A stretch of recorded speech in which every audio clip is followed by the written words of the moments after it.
Вітаю вас, пан Рапайл, дзякуем, што далучыліся да нашага эфіру. Добрый вечер, вітаю вас.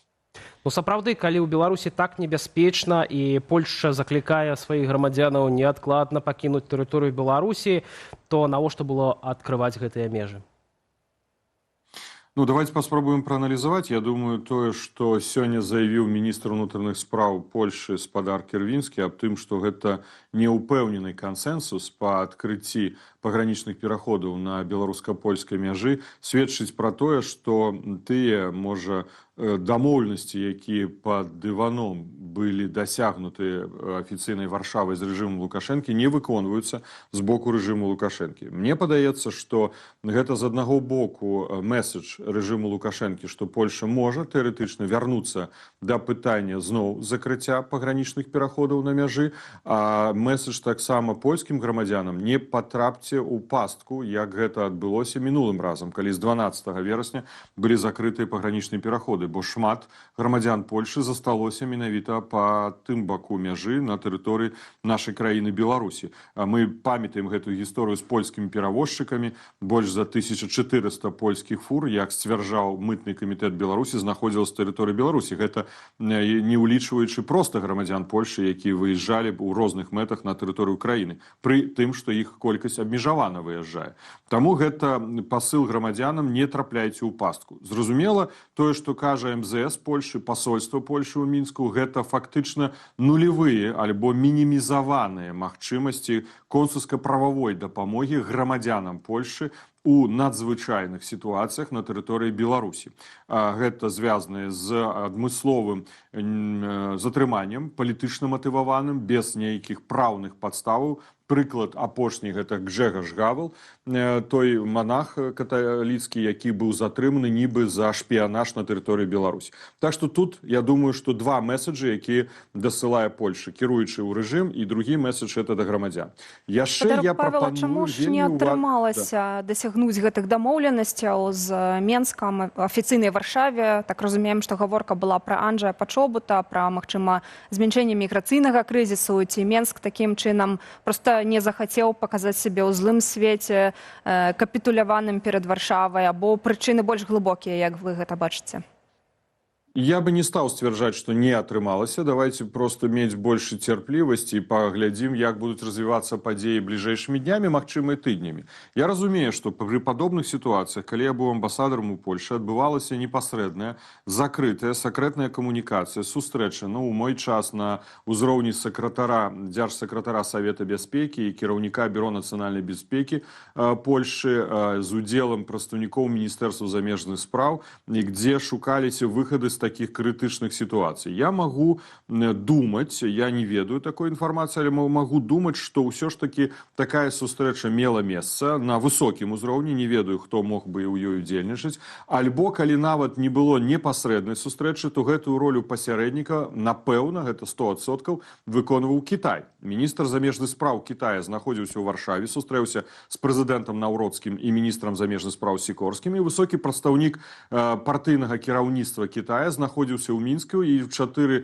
вочы размаўляў з Лукашэнкам. Так што Кітай перадаў тыя чаканні, якія хоча, каб былі рэалізаваны рэжымам Лукашэнкі, чаканні польскага боку. Дарэчы, трэба ўзяць пад увагу, што ў Польшы вельмі добрыя адносіны з Кітаем. У Лукашэнкі таксама добрыя адносіны з Кітаем. Таму Кітай зацікаўлены ў тым, каб не спыняўся транзітны рух. Кітай будзе працягваць гэтую камунікацыю, калі ён ужо стаў пасярэднікам. Фактычна мы можам канстатаваць, што Кітай стаў такім пасярэднікам у гэтай сітуацыі. Зараз што можна чакаць з боку Лукашэнкі, ці што чакаюць польскі бок? Польскі бок гэта агучваў публічна. Гэта вызваленне Гжегажа Гавела, польскага манаха, гэта вызваленне Анджэя Пачобута, лідара польскай меншасці, гэта спыненне гібриднай агрэсіі на мяжы, і гэта выдача таго, хто падазраецца ў забойстве польскага салдата. Вучэнні захад уже скончыліся, пагрозы тут няма. Але я ўсё ж таки думаю, што тут ёсць складанасці, магчыма, з пазіцыі самого Анджэя Пачобута. Мы не ведаем дакладна на сённяшні дзень, ці ён гатовы выехаць з тэрыторыі Беларусі, фактычна паддацца дэпартацыі, што робіць рэжым Лукашэнка, і можа гэта быць перашкодай яго персанальная, асабістая, волевая пазіцыя, як Мікалая Статкевіча, пытанне гібриднай агрэсіі гэта пытанне суб'ектнасці Лукашэнкі, бо Лукашенко не можа спыніць гібридную агрэсію, бо ён падпісаў самае дурное пагадненне, якое мог бы падпісаць з Расіі ў кантэксце сітуацыі на мяжы. Ён прызнаў візы Расійскай Федэрацыі для замежных грамадзян як легальнае права знаходжання на тэрыторыі Беларусі. Такім чынам, ён нават у рамках рэадмісіі не можа высылаць гэтых мігрантаў на тэрыторыю Расіі. Ён павінен будаваць адпаведныя лагеры для іх і утрымліваць за свой кошт, а выслаць Пуціну ён не можа. І тут без рашэння Крамля ён прыняць гэтае рашэнне спынення гібриднай агрэсіі не можа. Дарэчы, учора 130 спробаў зноў павелічэння колькасці асобаў, якія хацелі незаконна патрапіць на тэрыторыю Польшы. Таму Лукашенко і знаходзіцца ў Маскве, ён кансультуецца. Але вось апошняя інфармацыя, даслоўна некалькі гадзін таму, інтэрв'ю Лукашэнкі ў Маскве Зарубіну, гэта персанальнаму журналісту Пуціна. Ён фактычна, Лукашенко, заявляе аб ультыматуме, які ён ретранслюе як прапагандыст і сакратар Кремля ў адрес Украіны і прэзідэнта Украіны Зеленскага. Ён кажа, калі Украіна не пойдзе на нейкія пагадненні, нейкія прапановы, якія таксама былі перададзены на Алясцы Пуцінам Трампу, то Украіна павінна браць пад развагу, што будзе яшчэ горш, чым на пачатку так званай спецыяльнай вайсковай аперацыі ў 2022 годзе. І далей дадае, што яны могуць згубіць усю Украіну. Они потеряют Украіну, на рускай мове ён казаў гэта. Фактычна ён выстаўляе ультыматум. Што гэта можа азначаць? З аднаго боку, Лукашенко хоча прымусіць Украіну, каб размовы адбыліся ў Мінску, зноў жа такі Мінск-3, альбо нават пагражае нанясеннем ад імя Расійскай Федэрацыі, зразумела, ударам па цэнтру прыняцця рашэння ў Кіеве па Банкавай, альбо прапанаваць зноў тэрыторыю Беларусі, прадаставіць тэрыторыю Беларусі для агрэсіі расійскай арміі у бок Украіны. Фактычна, вось такая прапагандысцкая, ультыматыўная заява прагучала даслоўна некалькі гадзін таму з вуснаў Лукашэнкі. Калі польскі бок ведаў пра такія планы, магчыма, выведкі ведалі, таму тут упісваецца таксама ў логіку, чаму Польша прапаноўвае фактычна хутка пакінуць грамадзянам Польшы тэрыторыю Беларусі. Дарэчы, сёння вось ён закрануў і ў тым ліку і акупаваныя тэрыторыі Украіны. Гэта пытанне ён абмяркоўваў падчас сённяшняй сустрэчы з Пуцінам у Крамлі у рамках вось гэтага пытання будаўніцтва другой атамнай электрастанцыі ў нашай краіне. Давайте паслухаем і вернемся да размовы. Может быть, даже на востоке Беларуси с целью, если это будет необходимость, обеспечения электроэнергии восточных районов, освобожденных Россией. Херсонская, Запорожская там и так далее. Луганская, Донецкая. Если в этом будет определенная необходимость, в связи с Запорожской станцией, чтобы там... Но я вам должен сказать, мы тоже переживали. У нас же не было дефицита электроэнергии. Мы переживали, построим станцию, что будет дальше. А когда... Экономика растет. Экономика растет. Слушайте, электромобили эти появляются все больше и больше. Надо заправлять станции. Мы научились их делать. И в Россию продаем.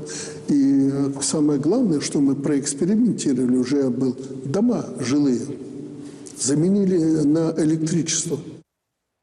Лукашенко, калі кажа пра мэтазгоднасць другой АЭС у Беларусі, называе, што ўласна электраэнергію можна пастаўляць на акупаваныя тэрыторыі Украіны, якія ён называе вызваленыя. Чаму ён выкарыстоўвае такую тэрміналогію, на ваш погляд, это сведчыць пра тое, што ён канчаткова хоча паказаць лаяльнасць Пуціну?